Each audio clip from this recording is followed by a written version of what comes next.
Israel Iran যুদ্ধের মধ্যেই পাকিস্তান সফর করেছেন ইরানের প্রেসিডেন্ট ইব্রাহিম রাইসি, আর এতেই চটেছেন পাকিস্তানের মিত্র হিসেবে পরিচিত যুক্তরাষ্ট্র। ইরানের সাথে কোনো চুক্তি সই করলে পাকিস্তানকে নিষেধাজ্ঞার মুখে পড়তে হবে বলে কড়া হুঁশিয়ারি দিল বাইডেন প্রশাসন। বিস্তারিত মোহাম্মদ সোহাগ বিশ্বাসের রিপোর্টে।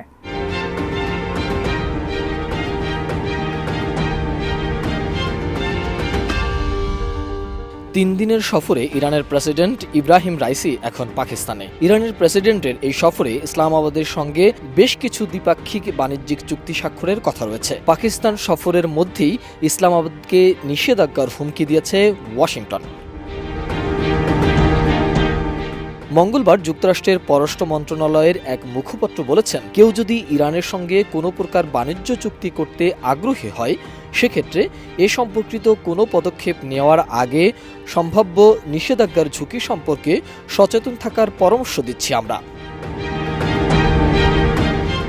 ওই মুখপাত্র আরও বলেছেন, যুক্তরাষ্ট্র শুধু পাকিস্তানের বৃহত্তম রপ্তানি বাজারই নয়, বরং দেশটির অন্যতম বৃহৎ বিনিয়োগকারী দেশও। গত 20 বছর ধরে আমরাই পাকিস্তানের সবচেয়ে বড় বিনিয়োগকারী, তাই পাকিস্তানের অর্থনৈতিক সাফল্য এক অর্থে আমাদেরও সাফল্য এবং আমরা এই অংশীদারিত্ব অব্যাহত রাখতে চাই।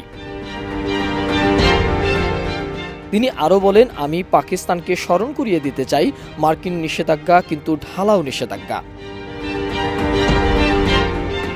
এমন এক সময় যুক্তরাষ্ট্রের এই সতর্কবার্তা এলো যখন অর্থনৈতিক সংকটে টালমাটাল পাকিস্তান বৈদেশিক বিনিয়োগ ও সহায়তার জন্য মরিয়া হয়ে উঠেছে এবং এক্ষেত্রে বড় সম্ভাবনা হয়ে এসেছে ইরান।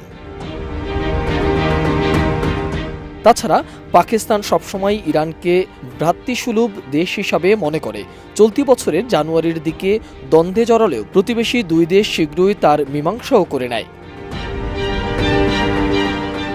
এদিকে পাকিস্তানের সরকারি সূত্রে থেকে জানা গেছে, এরই মধ্যে তেহরানের সঙ্গে বাণিজ্য এবং বিজ্ঞান প্রযুক্তি, কৃষি, স্বাস্থ্য, সংস্কৃতি এবং বিচার বিভাগ সংক্রান্ত অন্তত 8টি দ্বিপাক্ষিক চুক্তি স্বাক্ষর করেছে ইসলামাবাদ। ইব্রাহিম রাইসি ইরানের ফিরে যাওয়ার আগে আরও কয়েকটি সমঝোতা স্বাক্ষর হতে পারে বলেও আলোচনা হচ্ছে।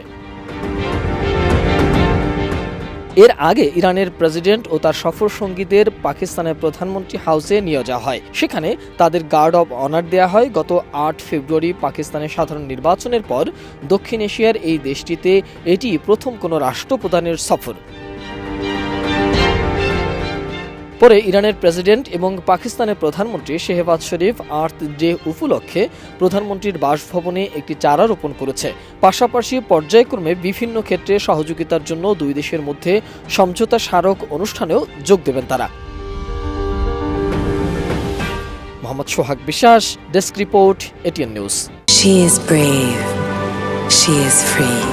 A generous soul with many possibilities. Glaze Skin.